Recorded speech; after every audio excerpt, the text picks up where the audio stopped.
Okay, so my presentation today is on the United Nations and the impact of the Seventh Kingdom or the Trump administration. And I've been doing this presentation for a bit. Like adding to it. So I started in, it was March or May of 2024, and I've presented a few times, like the the United Nations and the threefold union of the dragon, the beast, and the false prophet. And that's the reason why I started doing the United Nations and why I was interested in it. Because at the time when I started thinking about it, I was still under the impression, because my mind hadn't clicked through it yet, that the UN was part of the threefold union. And then just about the time I started to study on this is when I finally, one of Elder Parmender's presentations, my brain finally clicked and I realized what he was saying, and that the UN is not the dragon, but it's the US. But it'll be the US over the UN, because the US will have, um, how did they put it? Because I couldn't understand, like, how would that happen? How would the US end up having power over the UN, since I had done a study to know that the UN makes decisions by a group of all of the nations, right? I mean, they don't make, one person is not in control of the whole of the UN.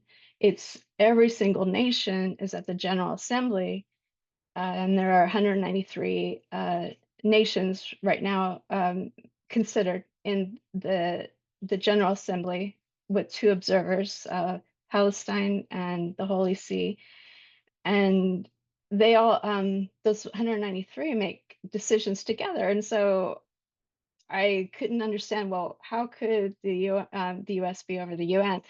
But as I've been studying and watching uh, Trump's behavior and how he's been manipulating and getting his way on NATO, and what he's done to our government, you could after that I could see how he could eventually have sway over the UN, sway over the individuals in the countries that make up those decisions. And so I'm going to go through the study and explain, like, the difference between, I'm not sharing, am I? Okay, let me entire screen. Can you see this where it says United Nations and impact of the Seventh Kingdom? Yes, I can. Okay, great. And am I talking loud enough and slow enough? Yes, you are. Okay. Sometimes I talk fast. Okay, so we're gonna go through now. Um, is there anyone that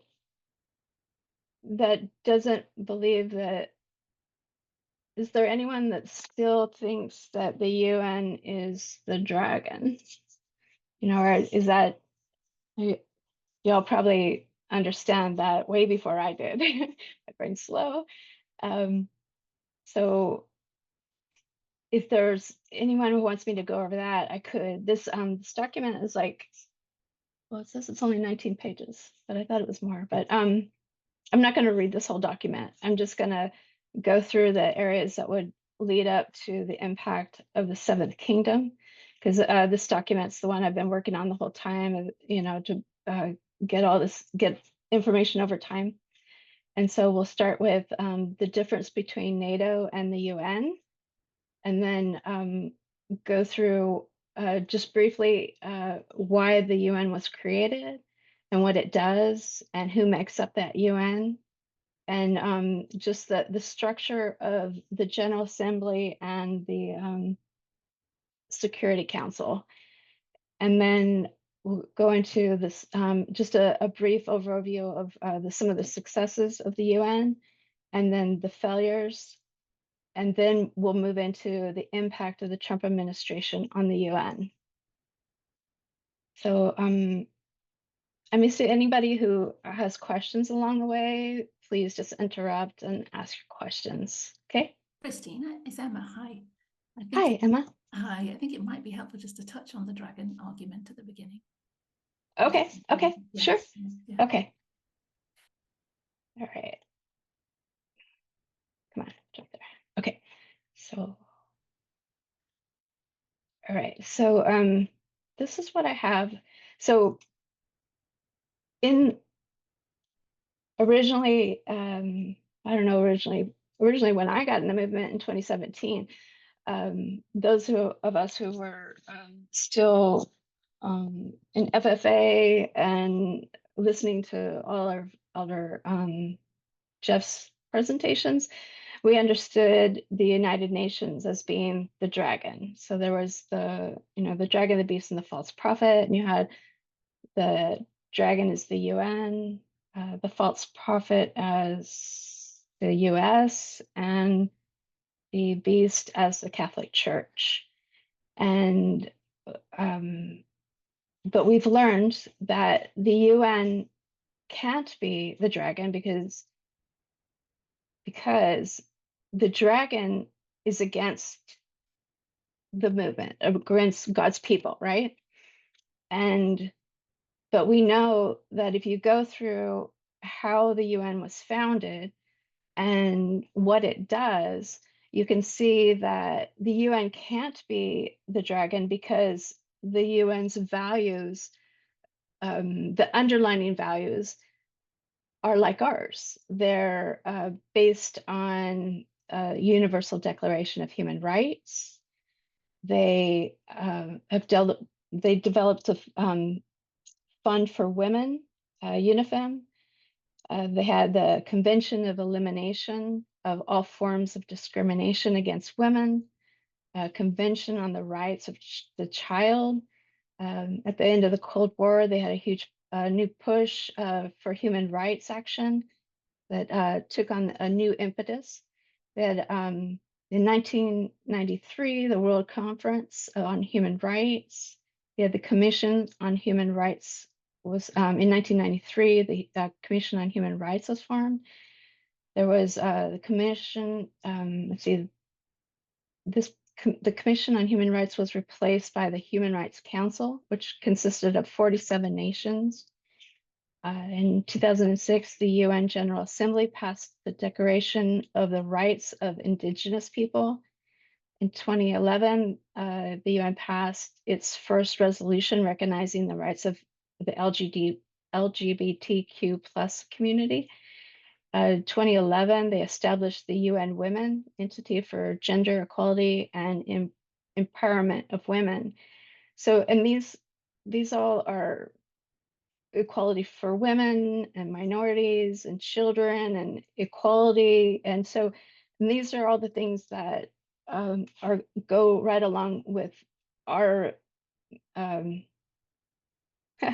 our mindset on equality. And so we can see that the UN cannot be against us, so it cannot be the dragon.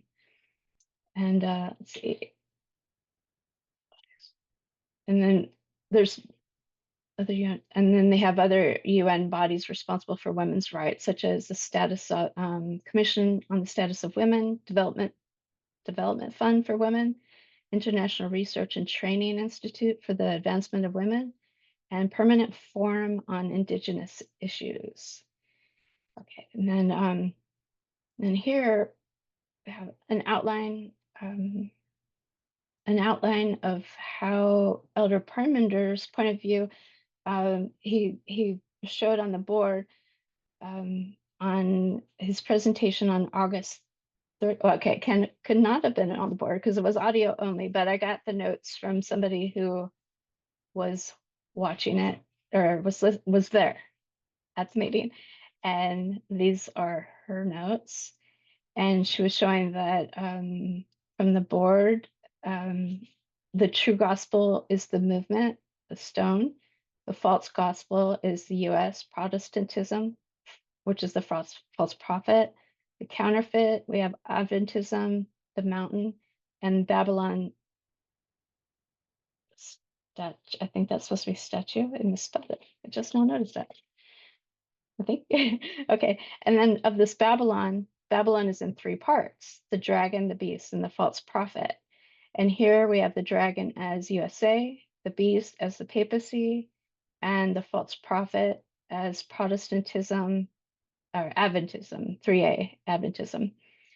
And then Elder Terry's point of view on the 4th of April, 2025, from the presentation, The Sins of the Glorious Land. She shows us the symbols from the Bible for MAGA, which is equals to the woman or Babylon or the false prophet. Trumpism as the seventh or eighth kingdom, the head or the dragon, and MAGA and Trumpism as the beast. So MAGA and Trumpism together as the beast. And so these are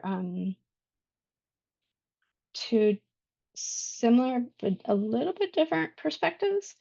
But in both cases, we can see that the UN is not as the dragon. So we have the dragon as the USA, and here the dragon as the seventh and eighth kingdom, which is in the USA, right? Or part of one of the mindsets in the USA. Okay, and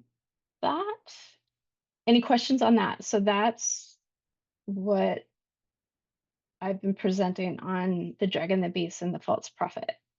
Any questions? Okay.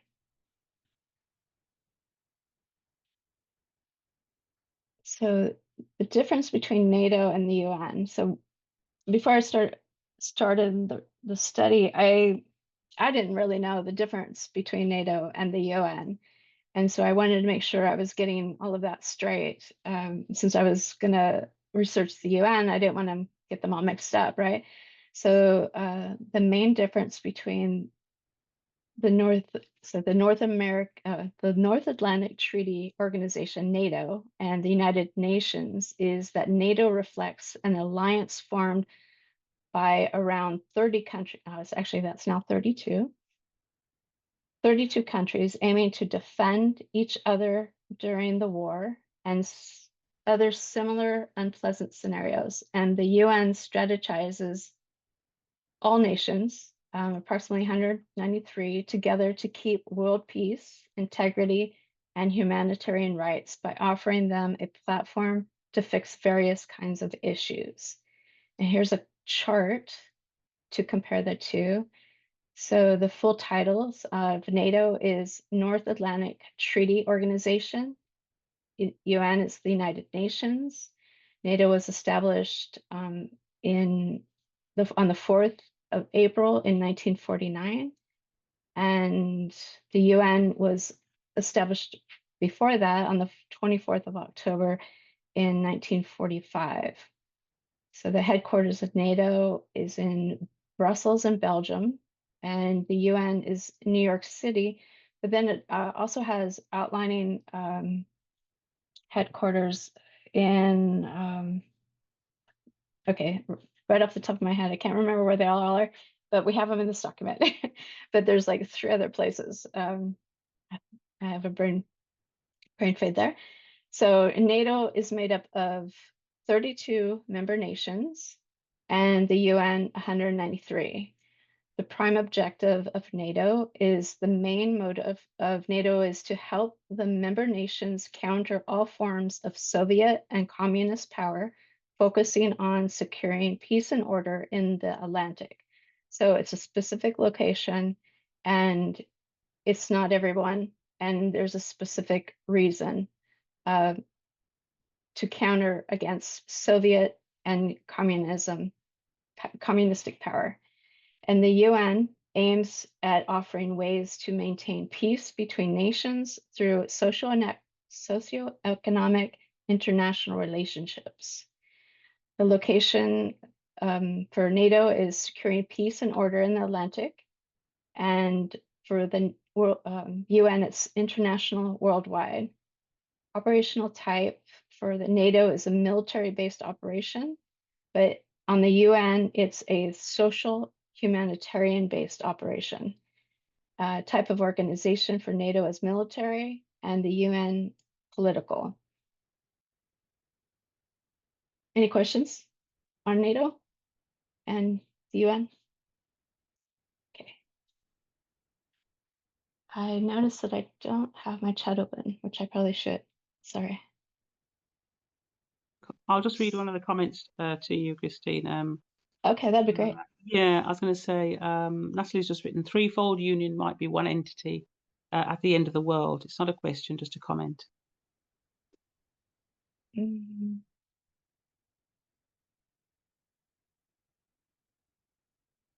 I can see that. So just thinking it, because you have, if it's the false prophet, MAGA and Trumpism together, that equals the beast. So that would be one. And then the US, the papacy, and Protestantism.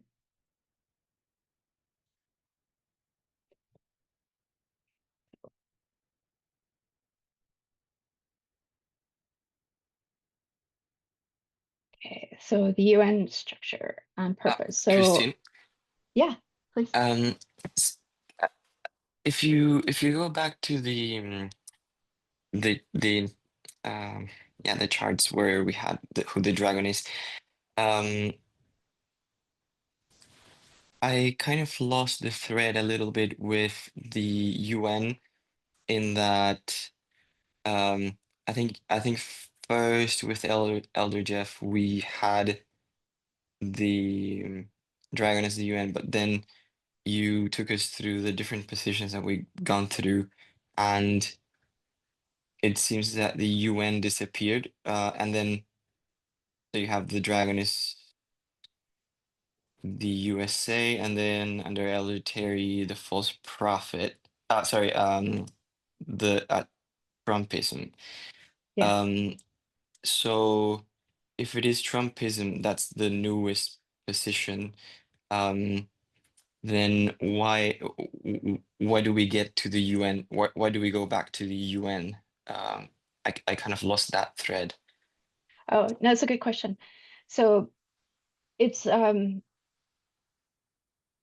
the presentations I've watched from Elder Perminder, he was still saying that, well, he was saying that it's US is the dragon, but it will be over the UN. So the UN is still going to be a part of it, but not as the dragon. The UN is going to basically be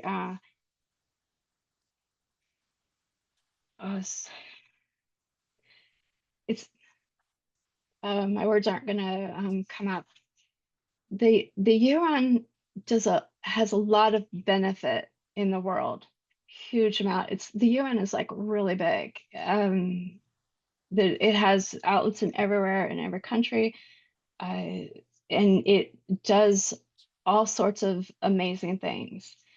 And I mean, it makes mistakes, but it's done some really good things for humanity, for human rights. So, but Trump is going to end up taking a lot of that out. And you'll see through by the end of the presentation, because of what he's done in the United States so far, of how he's taking how he's laying off a bunch of the federal employees. I mean, hundreds, it'll end up being thousands of federal employees in agencies that have been providing that US aid and humanitarian efforts.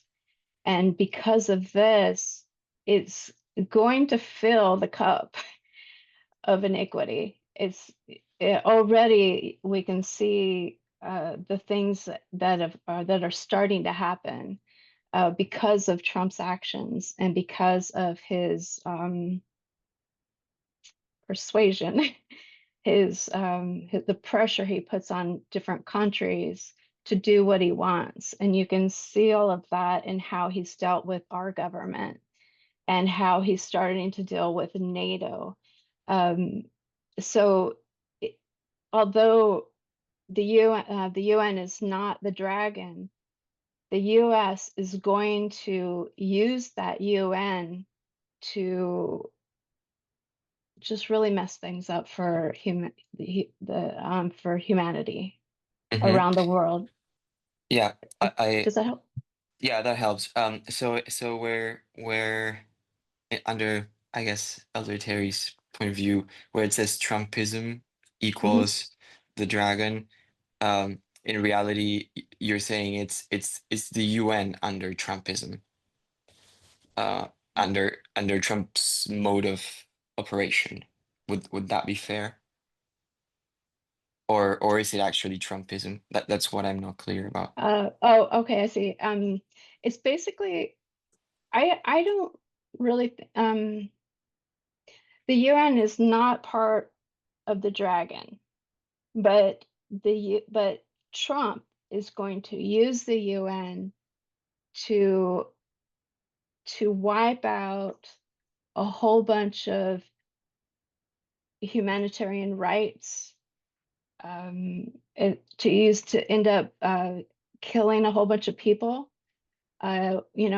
without touching them, Okay, and so he's going to use the UN as a tool, whether it's not intentional, I'm going to kill everybody by taking away all this money. I don't know if he's doing that, but that's what he's going to end up doing I is, see. yeah. So it would be the dragon is Trumpism, and then we're looking at the UN because it's a tool that the dragon uses.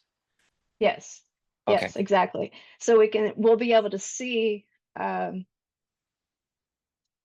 why sin is so bad. Because when I first started researching the UN, it was because I thought it was part of the threefold union, right? And we had already talked a lot about the false prophet and the wait, not we had already talked about a lot about the US and the papacy, right? But not anything about the UN. And so I started to think about that. Well, how big is the UN? What's the impact of the UN, right?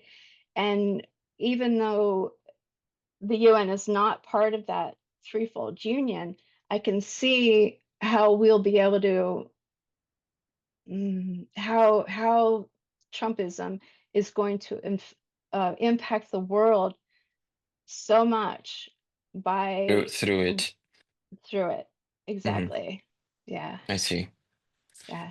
Thanks, that Thanks for helps. yeah, thanks for the question, because that helped me talk it through too. And that makes more sense. Thank you. Yeah. Hi, Any que Christine, it's Yeah. Brian.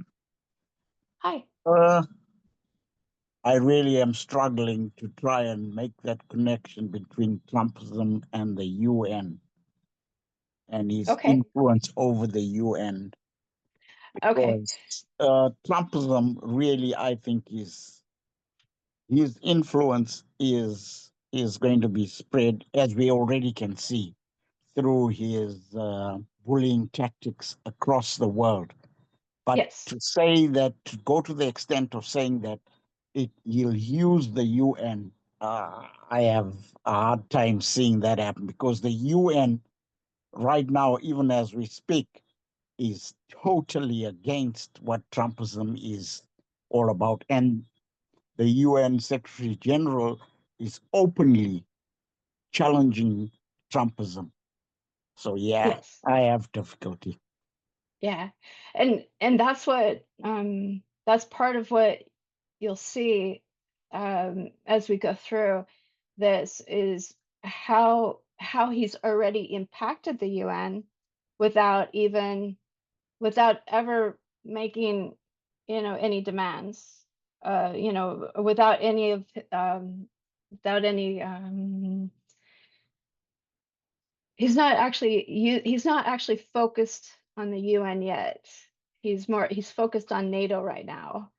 But you'll be able to see through what he's done with NATO how he'll be able to impact the UN. And he's already made, you'll see as we go through, you'll see by what he's done to the United States, how bad he's impacted the UN already. And so hopefully by the end of the presentation, it'll all click into place. Does that help? We'll have to go through the whole thing. Yeah, I'm just realizing, okay, fine. Let's Okay. go through it and see. Okay. Any questions on between NATO and you? Go I ahead. was I was just going to say, I'm just going to read the chat, Christine. Natalie said, like marriage, threefold union becomes one flesh. Yeah, that's good. That's good. Cool. Thanks, Natalie. Any other questions?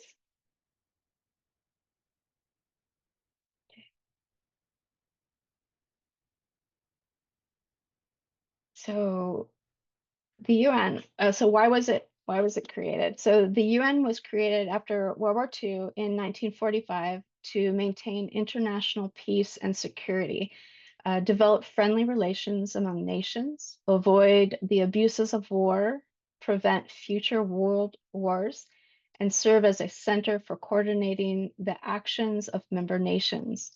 The UN enables countries to cooperate on specific matters, and the UN replaced the ineffective League of Nations, which had been created after World War I in 1919. The UN Charter, which is the founding document of the UN, was signed on the 26th of June, 1945, by representatives of the 50 countries attending the UN Conference on International Organizations in San Francisco. Poland, which was not represented, signed it in October and became one of the UN's original 51 member states. The UN Charter came into force on the 24th of October, 1945. So I'm gonna skip this one, which is what the UN is all about, because it goes through the preamble and such. And so it's a lot of words. So I'm going to summarize by going through what it does. So the UN is the largest group of countries in the world. So as a unit, it has all the countries of the world, and it's that largest group of countries, and they all work together. For the most part, they all have to vote on things to get things going. And so they have to work together, and it enables dialogue and negotiations among its members to solve the world's most pressing problems together. Therefore, it is undoubtedly one of the most powerful and important bodies in the world today. As the world's only truly universal global organization, the UN has become the foremost forum to address issues that transcend national boundaries and cannot be resolved by any one country acting alone. Due to the powers vested in the UN Charter and its unique international character, the UN can take action on internationally relevant issues confronting humanity, including, so they can take action, right? They don't have, they can take action, right? As long as they vote on it together. So to maintain international peace and security, protect human rights, deliver humanitarian aid, promote sustainable development, uphold international law, climate change, disarmament, terrorism, humanitarian and health emergencies, gender equality, effective governance, and agricultural output. Okay, so who makes up the UN? Okay, so like I said, the UN is an international intergovernmental organization founded in 1945, and the UN and its work are guided by the purposes and principles contained in its founding UN Charter. The UN membership has grown from the original 51 members in 1945 to the current 193 member states and 2 observer states. My mouse just stopped working. Oh no, that's not good. Oh, sorry, my mouse just stopped working.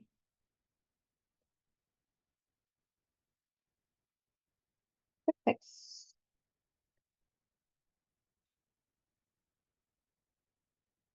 This works.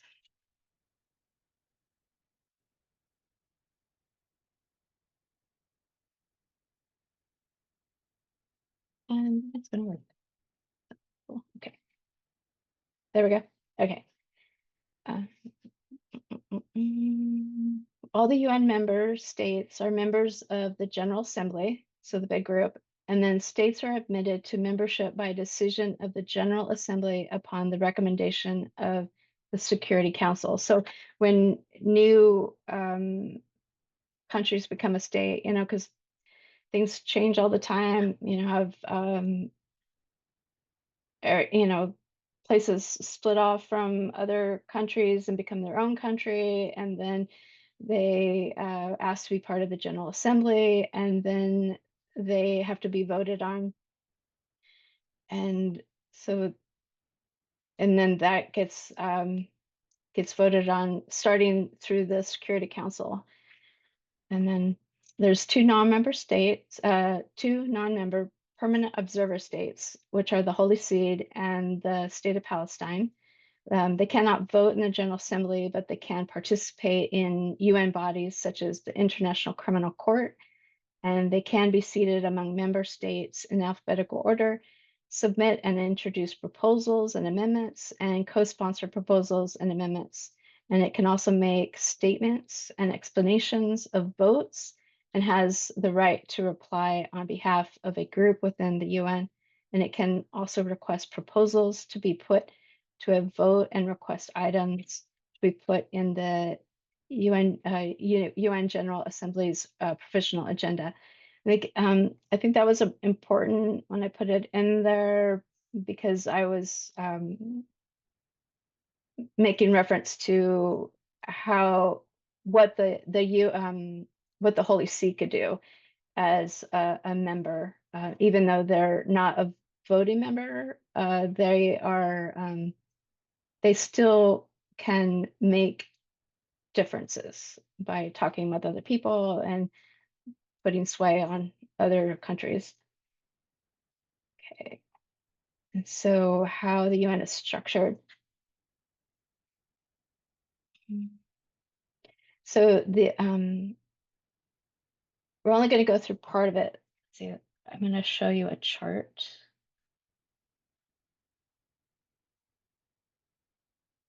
Come on, follow me over here. Go. Okay, can you see the United Nations system? It's right here. Yes. Okay, great. So I'm going to zoom in. The reason why I had it out is just so you can see that there's 1, 2, 3, 4, 5 that they actually just 4 that they show here.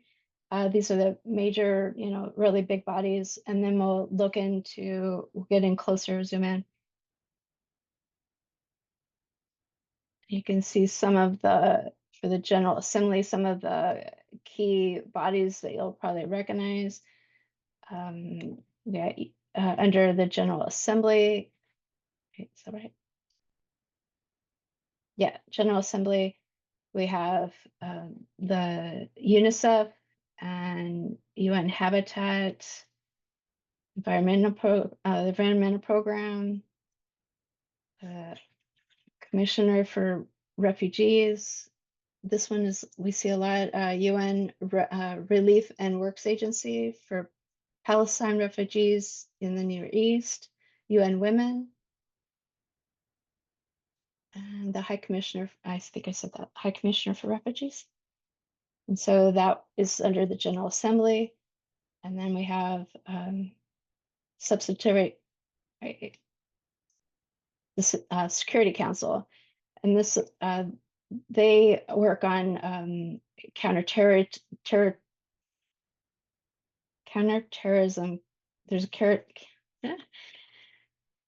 counterterrorism committee, international residual mechanisms for criminal tribunals, military staff committee, peacekeeping operations and special political missions, standing committees and ad hoc bodies and sanction committees. But this is the peacekeeping one is under where the blue shields are. So they're military. And then we have Economic and Social Council, which is functional committees, regional commissions, let's see, UN AIDS. So this is, they provide HIV and medications for HIV and AIDS. And so this is one of them that's really getting impacted. Research and training. And then we have the Secretariat. Let's see, Office of United Nations. There's several, and they use a lot of acronyms, and sometimes I don't know the whole names, but I recognize acronyms, you know. You have a Disaster Risk Reduction, Office of Drugs and Crime, and wait, it's where all the offices are listed. I remember that I mentioned earlier, there's besides New York, there's one in Geneva, and I saw the other two. I forget where they are. Anyway, the UN's really big, and it's being impacted. At least the humanitarian areas are by what Trump's done. And so, okay, so this is where they are: New York, Geneva, Nairobi, and Vienna. And then the International Court of Justice is located in The Hague, in the Netherlands. Okay. The main structural body of the UN, you have the General Assembly where everybody's located, everybody can vote. You have the Security Council, which I'll go over, and then the Economic and Social Council, the UN Secretariat, the International Court of Justice, and the Trustee Council. So the General Assembly is the main deliberative, policymaking, and representative organ of the UN, and all 93 member states of the UN are represented in the General Assembly, making it the only UN body with universal representation. And then the Security Council. The Security Council has primary responsibility under the UN Charter for the maintenance of international peace and security. It has 15 members, 5 permanent and 10 non-permanent members. Each member has 1 vote, and under the Charter, all member states are obligated to comply with Council decisions.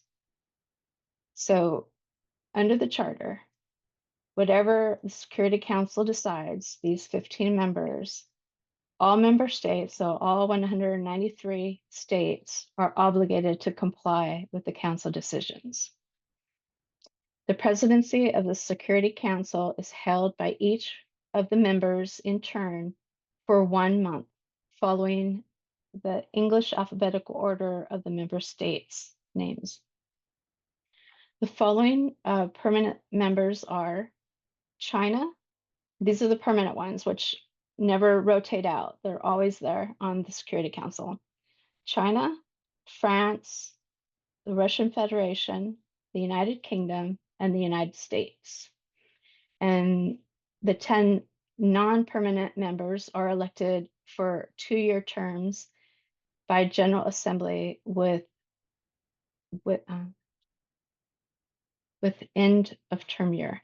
Okay, so the current non-member, the current not 10 non-permanent members elected are Algeria, Denmark, Greece, Guyana, Pakistan, Panama, Republic of Korea, Sierra Leone, Slovenia, and Somalia. And one thing was there were issues with some of these, and it happens because they get voted in, don't they? Elected, members elected. They get voted in, and if there are 5 new seats and only 5 countries apply to be a part of the members, then the only choices are those 5, right?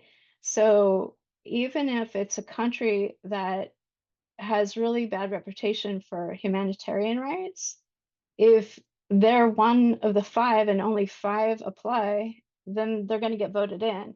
And that's happens on a lot of the different seats for, in commissions and such. If there's only a certain amount of positions and only a very few apply for it, then the people that elect have no choice. They have to put a country in, or more than one, that has bad humanitarian rights, and the way they've done their humanitarian rights. And so that's an issue, because life is life, and there's no controlling different countries. They have their way of doing things, and if they are what they are, it's one of the cons, one of the problems with it, with some of the way it's set up. But they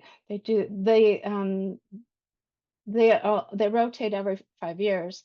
But one thing about the 5 permanent members is that, say with the United States, if they're voting on something with Israel, the United States is always going to vote against Palestine and for Israel, no matter how good a policy it is that's being presented, no matter how much it could help both the countries, Israel and Palestine.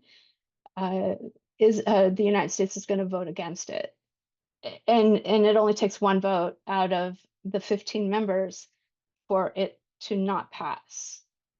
And so that's there are the countries that are some of the countries are speaking out that the 5 permanent members should not look like the world as it was at the end of World War II, that it should be changed. This whole Security Council should be changed to fit the way the world looks today. But that takes a vote, and the 5 member states are not going to vote on that, right? I think that's all the structure I'm going to go through. Just those 2. Any questions on the Security Council and the General Assembly and how it's structured? Yeah, I'd like to comment on the Security Council. Okay. I don't know if you're aware. If you look at all those countries, there's one continent missing quite glaringly, and they have made a noise forever on it. Is Africa. Okay. There's no Yes. African representative in that Security Council. Sierra Leone and Somalia. No, on the 5 permanent members, sorry, Oh, okay. not the. Oh, right. Yes. And that, yeah, and that's what I'm saying, is that they're the nations, the 193 are are saying that there should be this the 5 permanent members should reflect the world today and Yeah, instead of World War II, and it doesn't. And but they can't seem to move it forward because yeah. yeah, because some of them, the 5 will vote against it, even though you're right. There should be somebody on the permanent court as from Africa. I agree. Then also, when this Security Council was voted in, or I don't know how they got to that, they just probably bullied themselves into those positions Yes, because the weakness of it is that, as you've mentioned, should one of those permanent members veto any resolution that's passed by the whole Security Council and permanent members and the General Assembly, just as you said, takes one veto. And yeah, this has been a constant thing. Russia and United States have vetoed anything that each one votes for. So that exactly. is like, it renders the whole thing quite empty. I don't want to use the Yep, word useless, but it ends up being useless because I agree. there have been resolutions that have been passed by the United States and Russia on Palestine and Israel Hmm. that Israel blatantly ignores, and nobody Right. does anything about it. Yet they've passed that resolution. So it makes the whole thing just quite a clownish thing as far as I'm Hmm. concerned. Very frustrating. And Yeah. I think it probably started before Bush, but when because Bush had gone to the council and asked for permission to bomb Iraq, and when the council voted against him, he went and did it anyway, right? And the UN had every right to treat the United States as a criminal, right, for doing what they weren't supposed to do and take care of it and stop it, but they didn't. And because the United States did it, well, Putin says, "You did it, I can do it too. I'm gonna bomb Ukraine." And then Israel says, "And I'm gonna bomb Palestine, and you can't stop me." And so there's a precedent set by the United States, and it probably could have happened before, but I know for a fact that Bush did it. It's Christine, frustrating. Yeah. um, question. When you said that the permanent members are not reflective of what the world looks like today, um, Mhm. do you have an idea of how that could look like if we were to do it? Um, if you were to make it reflect, how would that work? Well, I didn't catch the name of the person who was just talking about who had mentioned that Africa should be on there. And so any country, any area that isn't represented, um, should be any continent, that isn't being represented. I don't think I'm saying that word right. Should be on that permanent council, or make it so just one vote can't shut down the whole thing. Uh, it's just the way they have it set up. Um,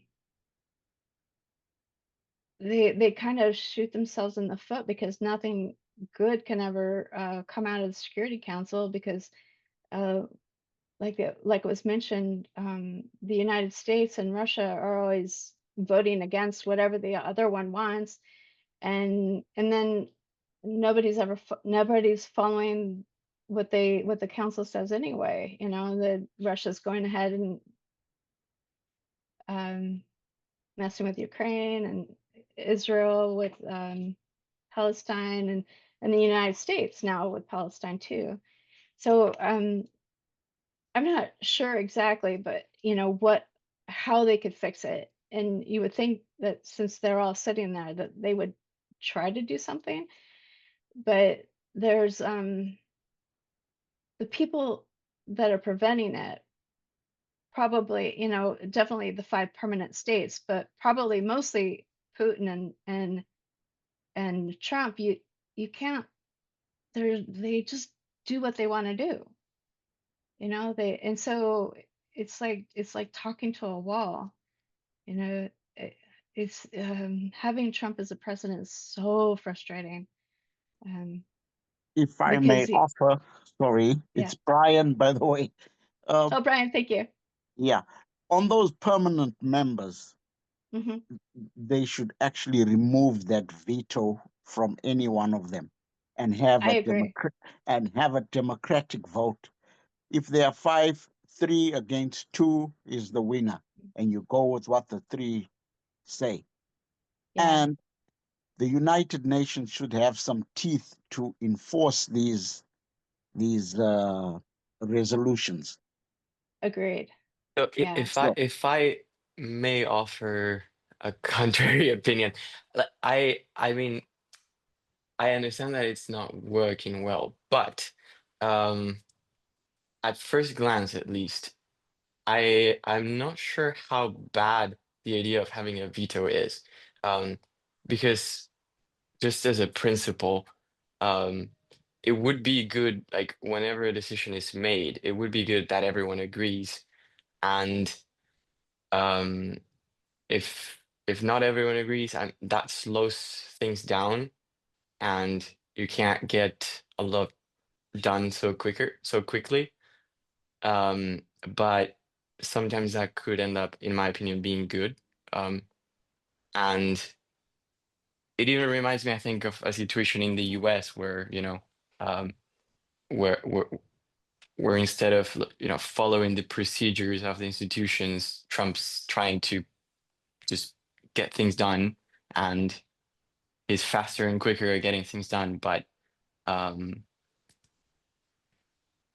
I think the point has been made that there's value in decisions being made by everyone when everyone comes to an agreement. Um, yeah, so just that. thanks. I appreciate your input, and I agree.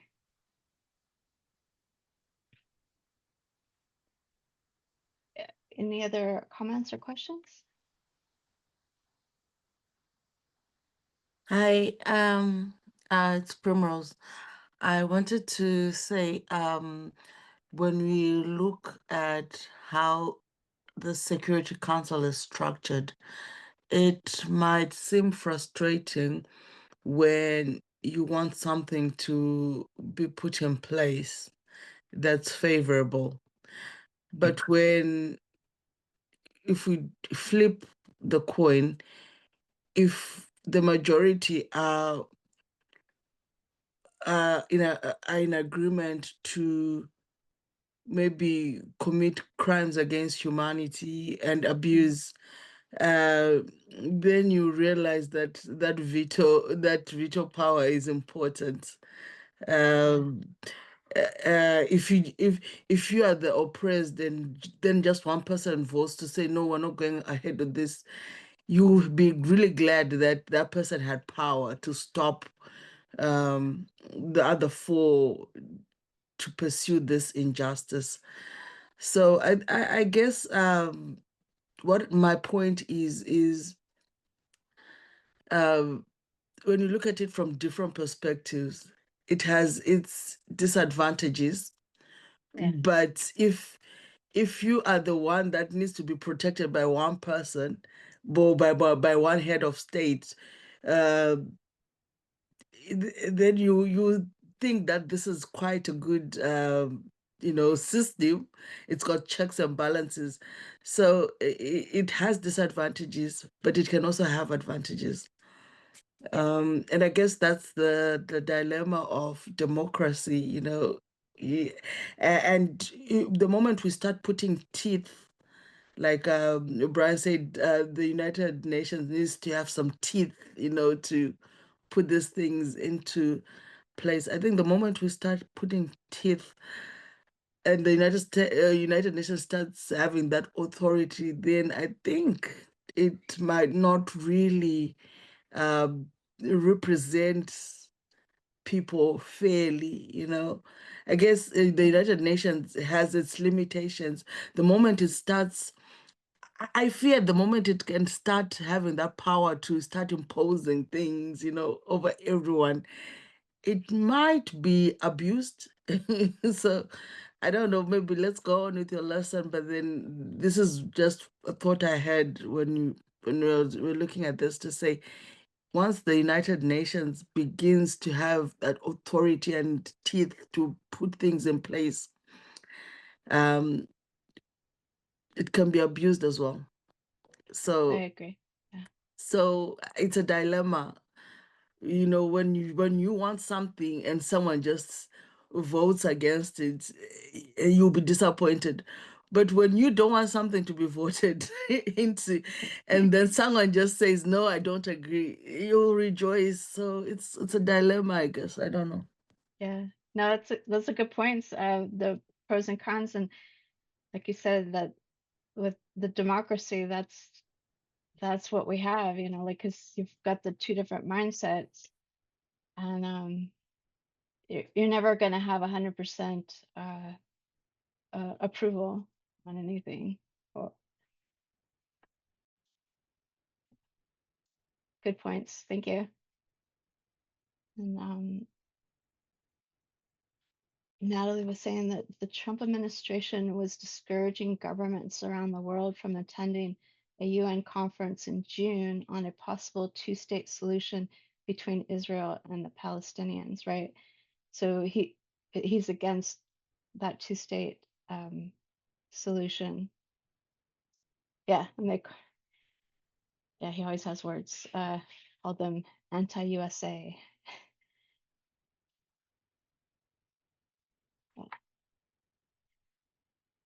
Any other comments on the structure and the Security Council?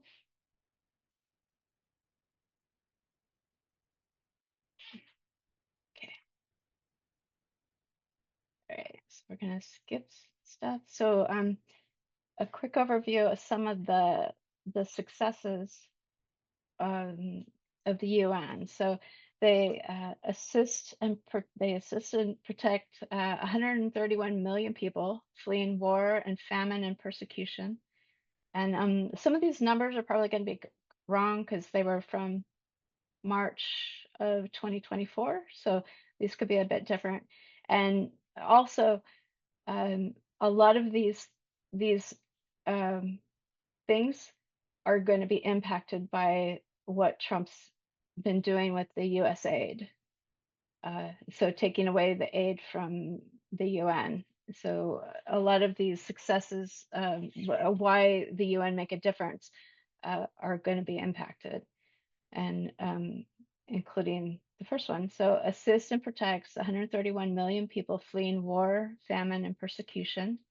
Provides food and assistance to over 150 million people in over 120 countries and territories. That one's going to be impacted. Supplies vaccines and 45% of the world's 45% of the world's children, and helps save 3 million lives a year. That's going to be impacted. Works with 196 nations to keep the global temperature rise well below 2 degrees Celsius or 3.6 degrees Fahrenheit. Keeps peace with 71,000 peacekeepers in 11 operations around the world. Tackles the global water crisis affecting 4 billion people worldwide. That one's going to be impacted. Protects and promotes human rights globally and through 80 treaties and declarations. Pretty sure that one's going to be impacted. Coordinates 46 billion U.S. appeal for the humanitarian needs of 180 million people. That's impacted. uses diplomacy to prevent conflict, assists some 50 countries a year with their elections, supports over 11 million women a year with sexual and reproductive health service. That is totally impacted. Okay, so some of the other things they've helped with are independence for colonies, UN Women and equals greater. So they've helped UN with UN Women, which is a group, focuses on issues that unlock progress on gender equality, leadership and political participation, economic empowerment, ending violence against women, peace and security, humanitarian action, governance and national planning, youth, women and girls with disabilities, sustainable development, and HIV and AIDS. Those will be impacted. Okay, so they're working to end statelessness. Those are people that don't have a state. Like if, say for some reasons, somebody was born in a country and they didn't get a birth certificate, or when it comes to war and they're migrating and stuff and they're in a state, but they can't go back to their old state, and so they end up stateless. Or adults will migrate over and be born in another country, but their children will not have a state. And so they're working to end statelessness, because if you're stateless, a lot of times you can't take advantage of the nation's programs, like food help and stuff, and you can't travel and you can't get a job. There's so many things you can't do if you're stateless. And so the UN's working on that. Let's see. Okay, so the UN failures. I just want to point out that there are failures, right? And there's a list of them would take another presentation. But the main problems and failures occur not with the ethos, the mindset of the UN, but the countries that have human rights violations at home. All nations of the world are a part of the UN, and all nations of the world have an obligation to contribute to the UN in some way. The two main ways are by funds and by employees, mainly for the blue helmets and police, so for security. And then countries sending troops, including police and military experts, are paid, and this is probably not the same, $1,410 or 1,017 euros per month per soldier by the UN, which is considerably higher than the average wage in many countries. So there is a huge incentive for countries to send many people. Some of the countries that send people have many human rights violations. So you've got several states in Africa, or I can't think of all the places, but there's a lot of countries with human rights violations. And if they do not have the money to support the UN, then they send people to support the military and the security. And so those people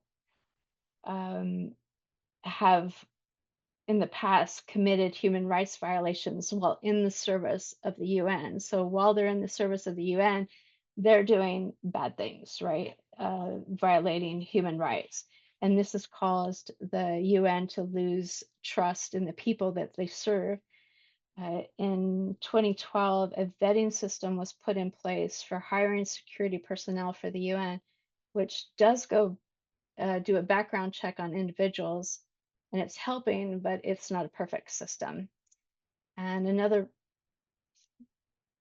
okay, so this is an old problem. Like I said, that I haven't updated the old parts of my presentation, and this was before with the Saudi Arabia. You know, it was the possibility that it would be elected to the Human Rights Council seat, but there were only a small number of countries running for these seats. And so the problem was that there were 19 seats to fill and only 18 countries vying for the seats. And so they had to vote them in, even though they have human rights violations. Let's see.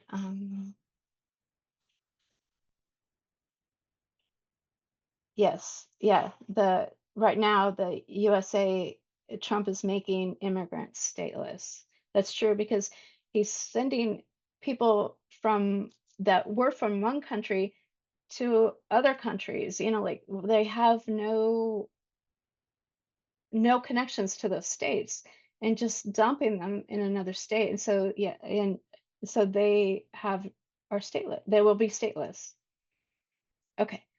So any questions on the successes or the failures of the UN? Okay. So now we're going to work on the impact of the Trump administration on the UN. And I think this is like 3 pages. Could be right. Okay. So so leading up to the 21st of January 2025, that's when Trump was inaugurated to be the president of the United States.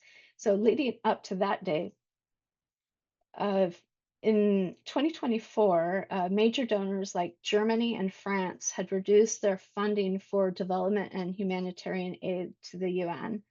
And then right-wing politicians such as the Netherlands development minister René, I don't know how to pronounce his name, sorry, Clever, have called for completely halting overseas development assistance.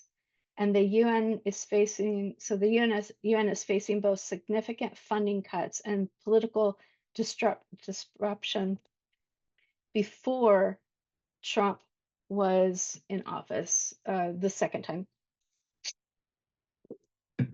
And many may conclude that making concessions to the US and other wealthy countries is necessary to ensure this UN survival, both in the short and the long term.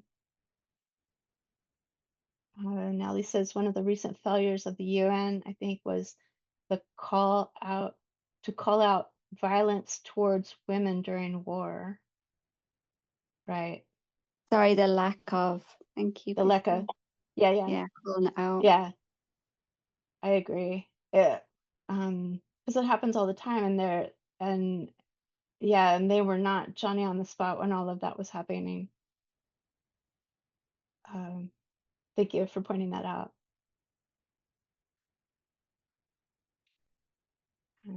This is a comment from John Bolton on December 26th, 2024.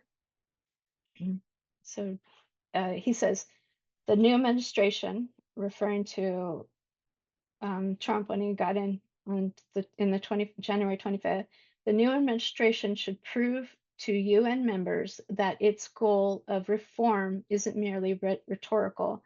Washington's most important weapon will be its wallet. Decisions about how much it financially contributes or doesn't contribute to the UN. So basically, he's saying that the president is going to use finances, money, to control, to persuade and to pressure the UN and other countries to do what he wants. So this is about USAID and what the Trump administration has done so far. So USAID was the major agency of the United States that gave aid to the UN and other countries for food and humanitarian purposes, medical aid, uh, help with viruses and things like HIV, AIDS, malaria, and all sorts of things.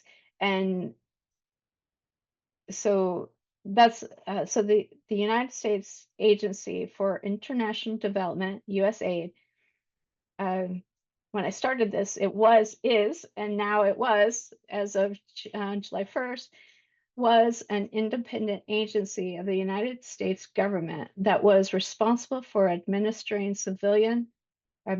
civil foreign aid and development assistance from 1961 to 2025. USAID was established in 1961 during the Cold War by President John F. Kennedy to counter the Soviet Union with soft power across the world.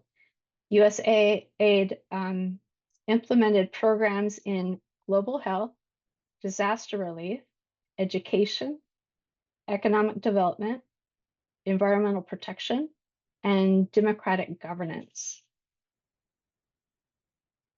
And now this says USAID also helped reproductive and aid globally. Yes.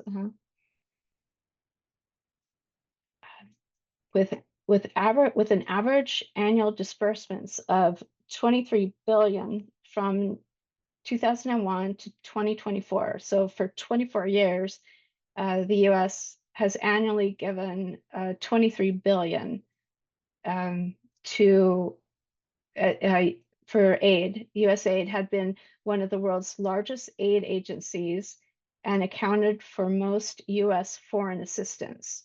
This had been the highest in the world in absolute dollar terms, with missions in over 100 countries. In fiscal year 2024, USAID spent 23.7 billion, which was 0.3% of the total 6.7 trillion of US federal spending that fiscal year. So basically what it's showing is that the United States spends a lot of money internally for all sorts of things, military, Social Security, all sorts of things. You know, I forgot to grab the chart, but out of all of that spending, 0.3% of that total is going to USAID, which is a really tiny amount. Even though it sounds like a lot, 21.7 billion, I can't even imagine it. But it's a really tiny amount of all the money the US spends. And yet they closed USAID. So in September 2024, USAID had about 5,000 in staff. In the first months of 2025, the Trump administration canceled 83% of USAID programs and laid off 94%. So about 4,700 of the staff, leaving fewer than 300 of the staff for USAID, who helped get all that money and aid and help over to the other countries that needed it for all sorts of humanitarian purposes. As of July 1st, 2025, USAID officially ceased to implement foreign assistance. So they're done implementing foreign assistance through USAID. The US Department of State, the DOS, will now administer US foreign assistance, but out of that foreign assistance, what is that? 17% is left because they've already canceled 83% of all of the US aid. All of the aid that was going over to foreign countries, there's only 17% left. And so the Department of State is now going to administer that rest of the foreign assistance, but only to programs that align with the current administrative policies, which are not of the same mindset as the UN, humanitarian, equal rights, and all of that. Has nothing to do with that. It's all about loyalty to Trump. And as of July 11th, 2025, the US, the Department of State that was going to take on the US aid, they began laying off more than 1,300 of the staffers as it seeks to cut the size of the US workforce by about 18%, part of the Trump administration's sweeping plan to reorganize the department. You can see that in September 2024, the DOS had approximately 14,600 of staff, and they're trying to cut that by 18%. So that's around, I think I calculated around 3,000 to 5,000, I think around 3,000 people that they're supposed to cut from the Department of State. So they have to do more with less staff. Okay, so here are the projected consequences.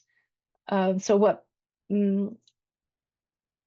the people that are in the know have analyzed and figured out that these are the things that they're predicting are going to happen due to this lack of foreign aid. So the Trump administration's decision to withdraw foreign aid and dismantle US aid is likely to cause enormous human suffering, according to estimates by USAID and the UN. Some of the projections were laid out in a series of memos by Nicholas Enrich, who was a senior official as USAID's acting assistant administrator for global health, which were obtained by the New York Times. Mr. Enrich was placed on administrative leave on the 3rd of March, 2025, after the memos were sent out. Okay, so up to 18 million additional cases of malaria per year, and as many as 166,000 additional deaths due to malaria, 200,000 children paralyzed by polio annually, and hundreds of millions of new infections of polio. 1 million children not treated for severe acute malnutrition, often fatal each year. More than 28,000 new cases of infectious diseases like Ebola and Marburg every year. Enrich estimated that a year-long pause in life-saving aid from USAID would cause between 71,000 and 161,000. Did I say that right?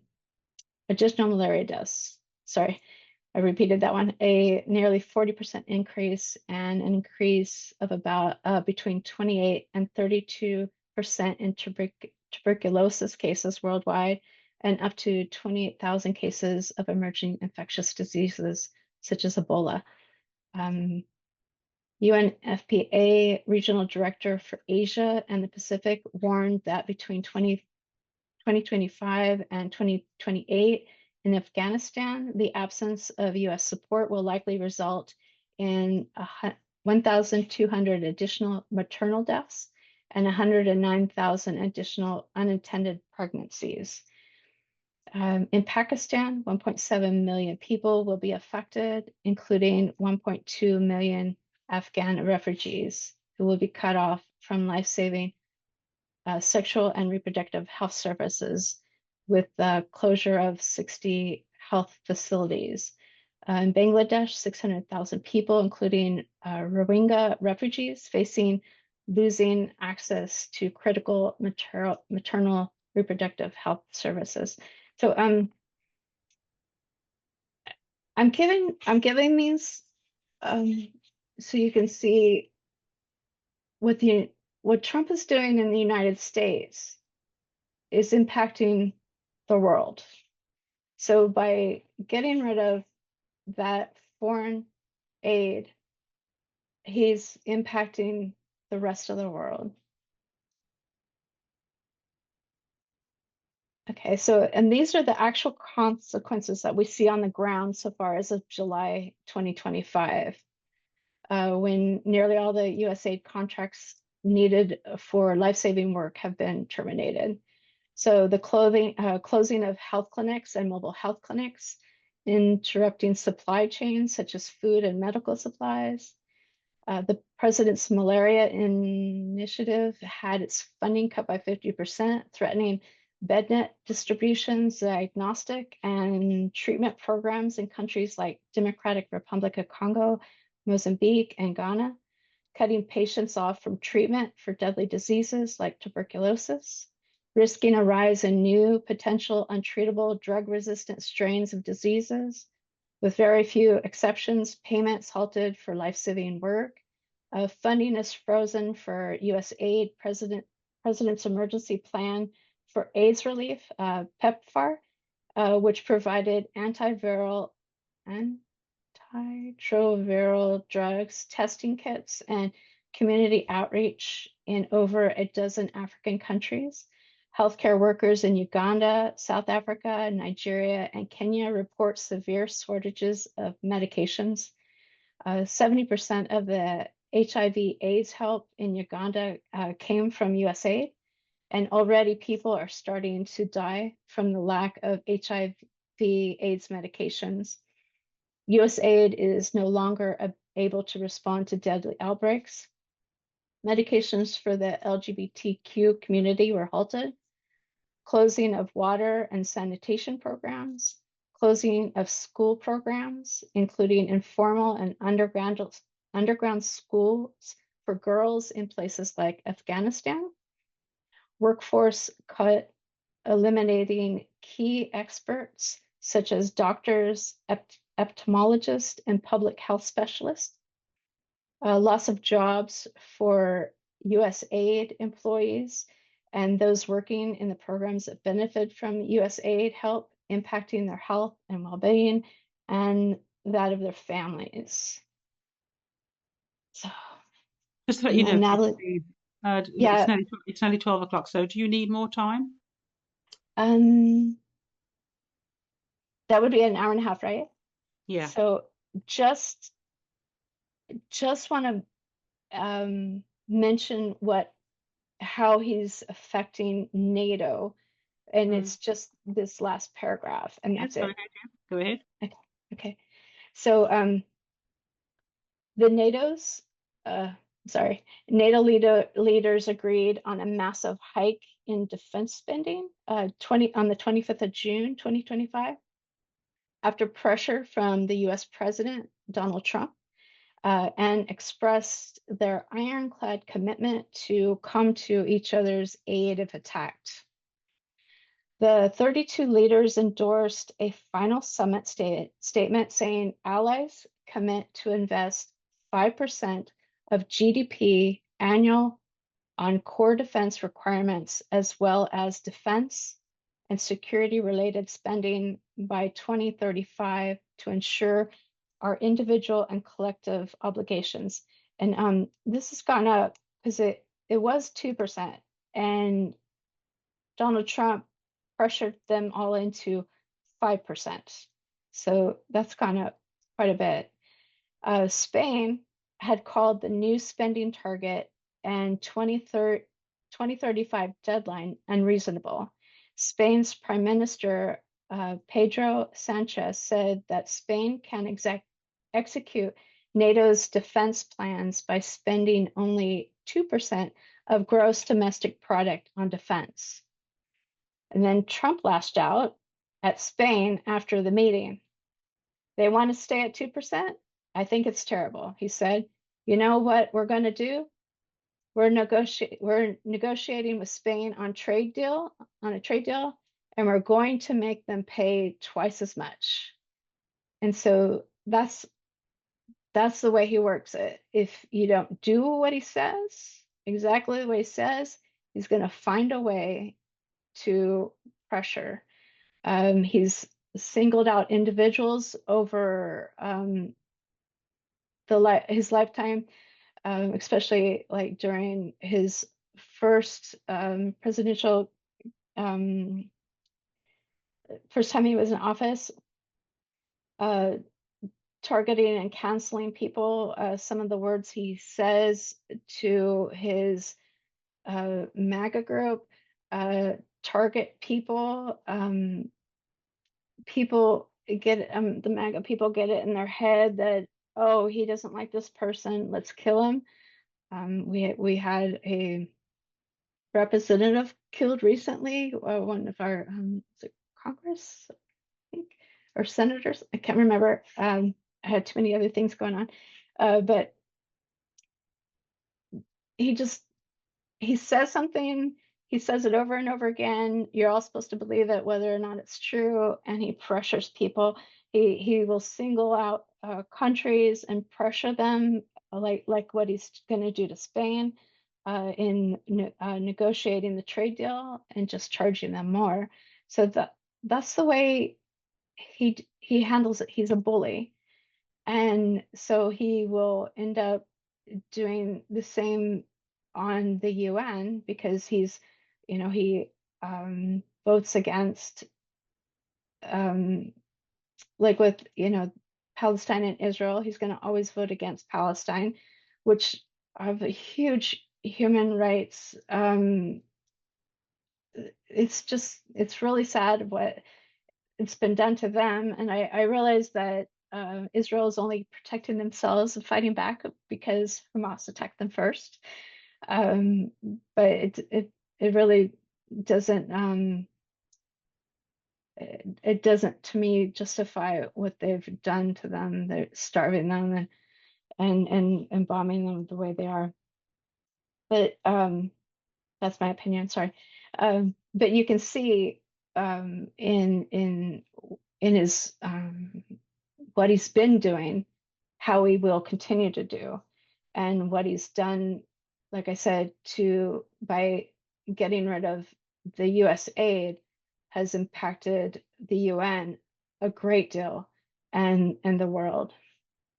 And that's it. The end. Any questions? Comments? Thank you for a great study. Thanks. Christine, just to clarify, to see if I understand your train of thought, is that you started from the premise that the UN is not the dragon. So, and then you wanted to show how the dragon has now started impacting the UN by defunding it and etc.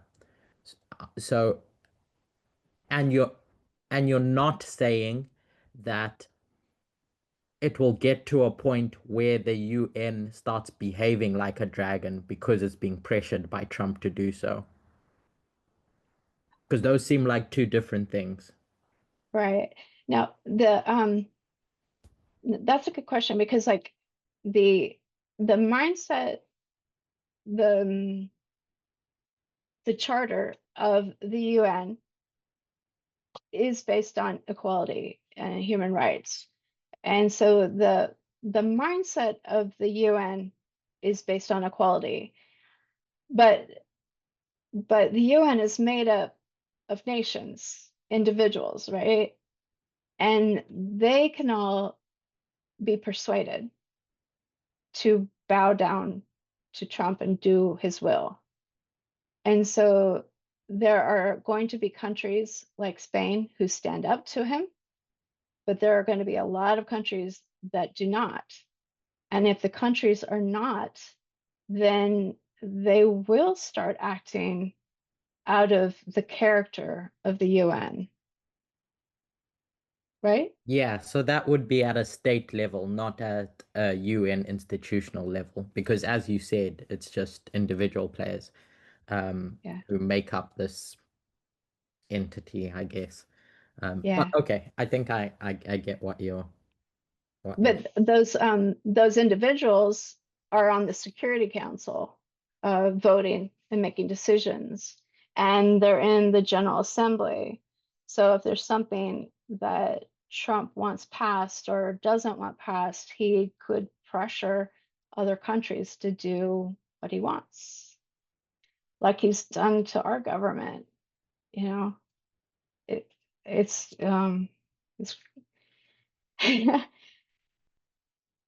it's so obvious to a lot of people that he's lying, and things are so out of they're so wrong, but then there's so many people that just follow him. It's just madness. So I do believe that the UN could, as a group, make bad decisions. And there, like in the beginning when I showed you what led up to before he was elected, there are already countries that were cutting their funding, and whatever country cuts their funding for the UN cuts more human rights, and cuts more food from going to people that need it. So there's going to be a lot of countries just making really bad decisions. Does that help? Yeah, that helps.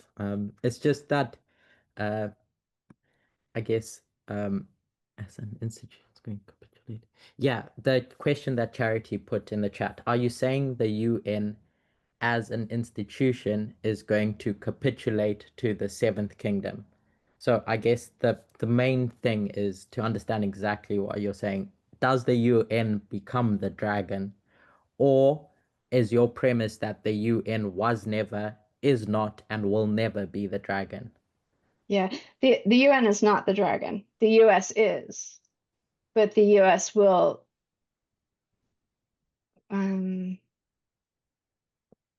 help the UN make bad decisions, but it won't be the dragon. The Trumpism is the dragon for sure, because the mindset of the UN will always be equality and humanitarianism, and there will always be people in there trying to do that.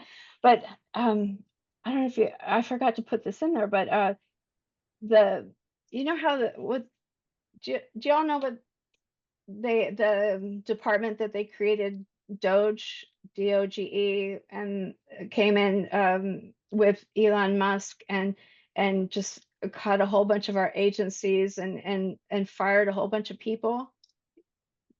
I don't know if y'all know about that, but they're setting up a committee, or there's even a website, and they want to make a UN Doge and do the same thing to the UN. It's mind-boggling. If I can say lastly, if this doesn't teach the world any lessons, then the world deserves what's coming at them, because the world has been way too dependent on the United States for way too long. It's time people started, working for themselves. And this dependency syndrome has caught up with the world. Basically, that is what has happened.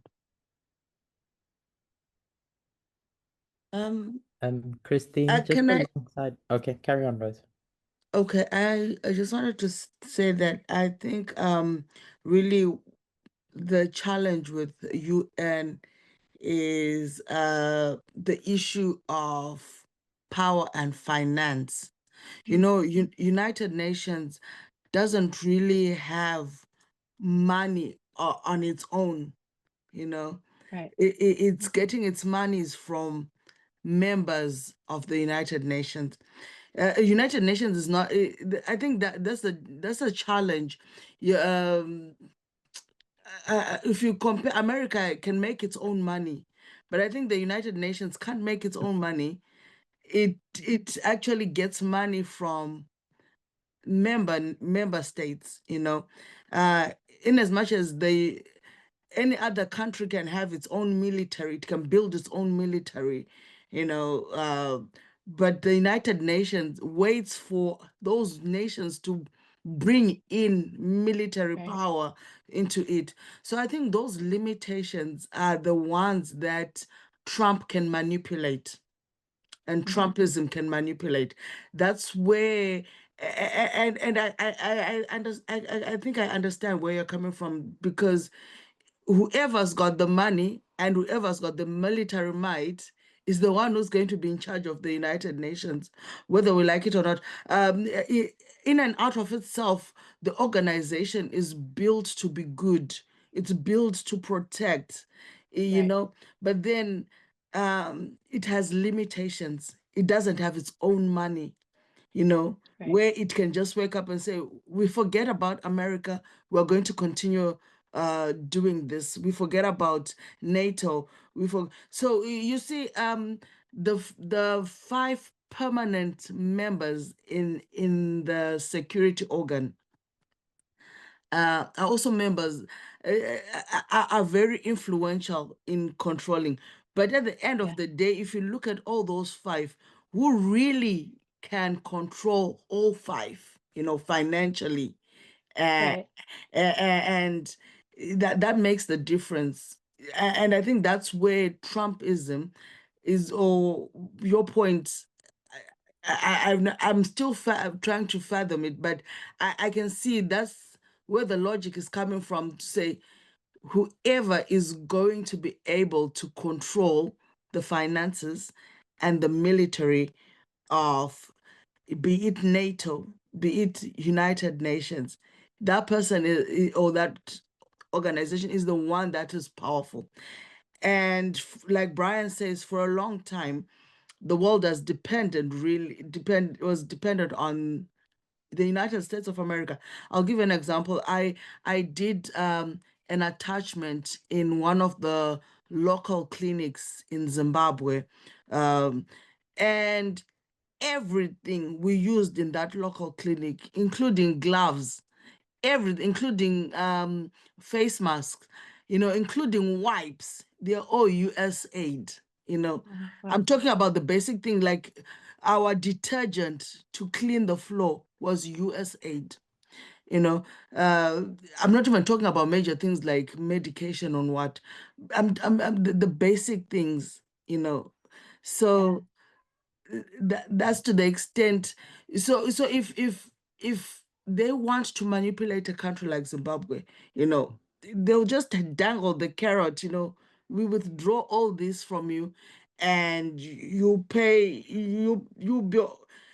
allegiance to them. So think about water, think about family planning, think about um mental health, you know, the largest mental health in Zimbabwe, it's funded by US aid. So Mhm. I think it's easy. It's difficult if you want to say, oh no, the founding principles of the United Nations will not allow Trumpism to take over. But at the end of the day, what runs the United Nations is also economic and military might. Who's controlling that? You know, so they can have a major influence on what and how that organization looks. If they're able to revamp America how it looks, and they're able to revamp NATO how it looks, what can stop them from revamping the United Nations? You know? Right. Yeah, exactly. And even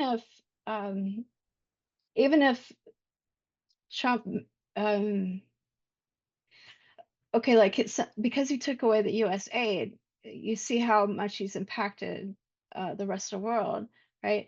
And even if he cripples the UN, he doesn't have to like be like the king at the table and tell everybody what to do.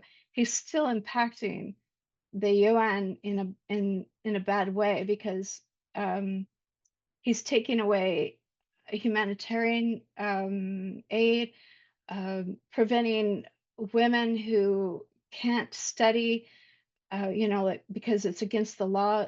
There's programs through the UN where they can get studies like without anyone knowing, like under the table, underground kind of studies.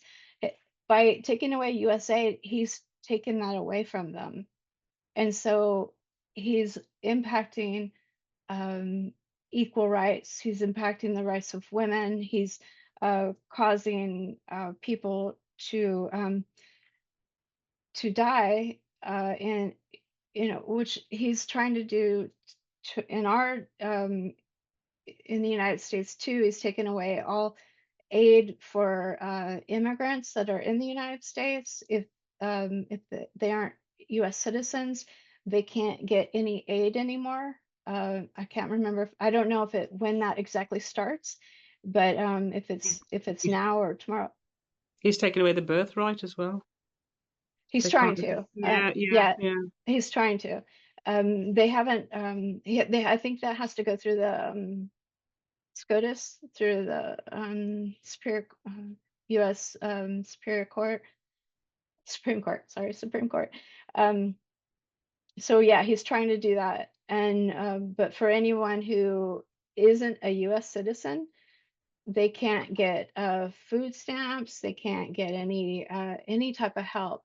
And even though they're working and paying taxes, they can't get any help anymore.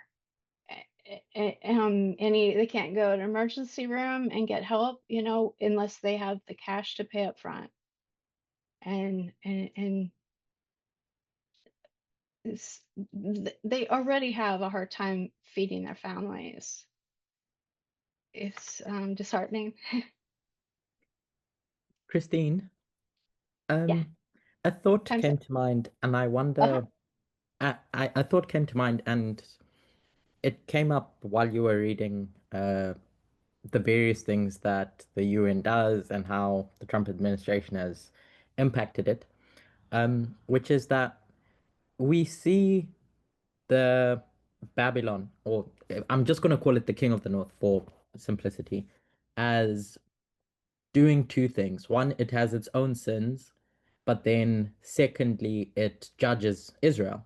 It brings judgment to Israel, which we line up with the Sunday law. So God is going to say, you, Israel, you've done some bad things, and so I'm going to bring the king of the north to judge you. And it's going to do that. It's going to have a work that it needs to do to judge Israel for its own sins. Often we frame it around the glorious land in Israel, but I wonder if we can take the same concept to the world, that the king of the north, when it seeks to rule the world, it's both judging the world for its sins, but it will have its own sins that it has to deal with. I'm not distinguishing between the process and the timing of when each of those things takes place, but yeah, I'm just wondering if we can see the work of the Trump administration on the world in that framework as well. Yeah, thank you for pointing that out. Yeah, I can see it. Thank you. That's a good point.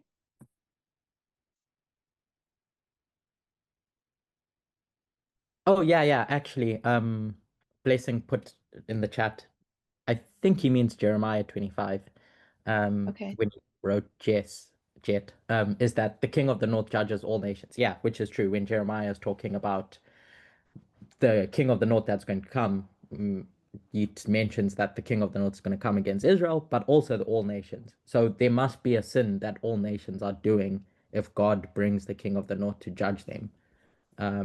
And I suspect it has to do with what a lot of the chat comments in the chat are, that, just this lack of resolve to deal with their own issues Mm-hmm. institutionally. Yeah. Yeah. Huh. Thanks for bringing that up, because I could see it when it came to the United States, but it didn't occur to me with the UN and the world. That totally makes sense. Of course. Yeah. Thank you.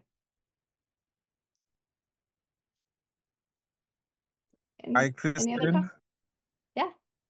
Yeah, it's Ignatius. I Ignatius. just have I have a comment. This reminds me of the studies that we had, I think around 2019 with the other test, where she mentioned that the threat to global peace is not globalism, but it is actually nationalism.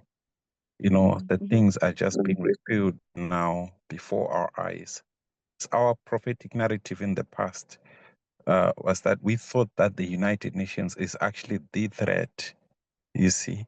So now we see that no, the United Nations is our friend. We should actually love the United Nations, you see. And it's so sad how most of our friends still within Adventism see the United Nations as a threat, especially as it promotes issues like feminism, LGBTQs, human rights, all those issues. If you do not have a proper appreciation of prophecy and interpretation of the Bible, you would see the United Nations is on the wrong side of the issue. But you know, we thank God for the midnight cry message. Now we see it clearly now that you know the United Nations is actually on the side of God, is opposed to be working against God. Yeah.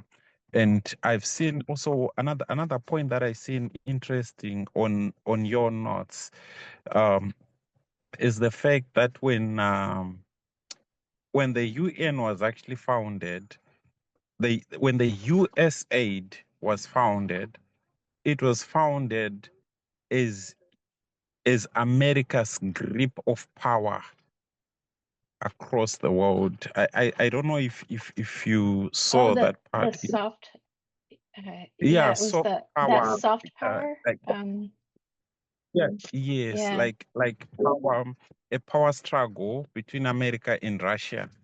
You see now, so the U.S. aid in itself was not meant in the mind of America. It was right. yes, it's doing a good work for humanity, but in the mind of America, Kennedy is forming it is uh Yep. to soft power, soft power Yeah. across the world. You see now, and that is actually proven to be true because the moment Trump says no more US aid, everyone is now crying. You see now, so this Yeah. again proves the fact that America is really bigger than all nations across the world, and it can easily manipulate the United Nations. Yeah. Yeah. Yeah. Thank you. That's a good point.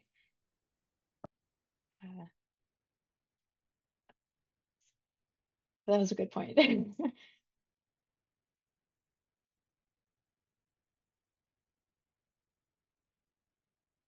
Any other comments? I want to say that I appreciate your input, everyone, and your participation. I hope you were benefited, right? Thanks for listening.